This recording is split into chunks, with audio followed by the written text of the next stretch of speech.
Friends, gulab జాములు స్మూత్గా రావాలంటే ఈ విధంగా వాటర్ వేసి కలుపుకున్నప్పుడు కొంచెం మెత్తగా కలిపేసుకొని ఈ విధంగా ఉండలు పెట్టేసుకోవాలన్నమాట. తర్వాత పాకం కోసం ఈ విధంగా షుగర్ని వాటర్లో వేసి బాగా పాకు పట్టేసుకొని ఎలా చేసేసుకోవాలి.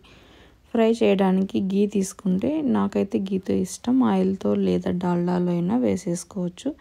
ఈ విధంగా గీలో వేసుకొని కొంచెం బ్రౌనిష్ కలర్ వచ్చే గోల్డెన్ బ్రౌన్ వరకు ఈ విధంగా ఫ్రై చేసుకోవాలి. దాన్ని తీసుకొని మనము పాకంలో వేసేసుకోవడమే అన్నమాట.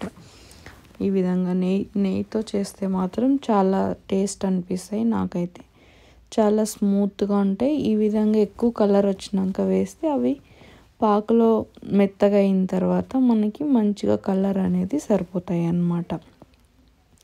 చూడండి, ఇంత కాలినా కూడా బాగానే ఉంటాయి, బాగా మెత్తగా వచ్చాయి. ఈ విధంగా ఒకసారి గెరటితో అనేసుకునేసి ఒక హాఫ్ అన్ అవర్ చల్లగా అయిన తర్వాత సర్వ్ చేసుకుంటే చాలా టేస్టీ అండ్ ఎమ్మీగా ఉంటాయి.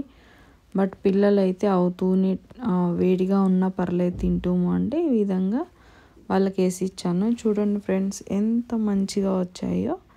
ఇట్లా ప్రెస్ చేస్తుంటేనే మనకి ఎంత మంచిగా ఉడికింది, లోపల ఎంత స్మూత్గా ఉన్నాయి అనేది కూడా అర్థమవుతుంది. Thank you for watching.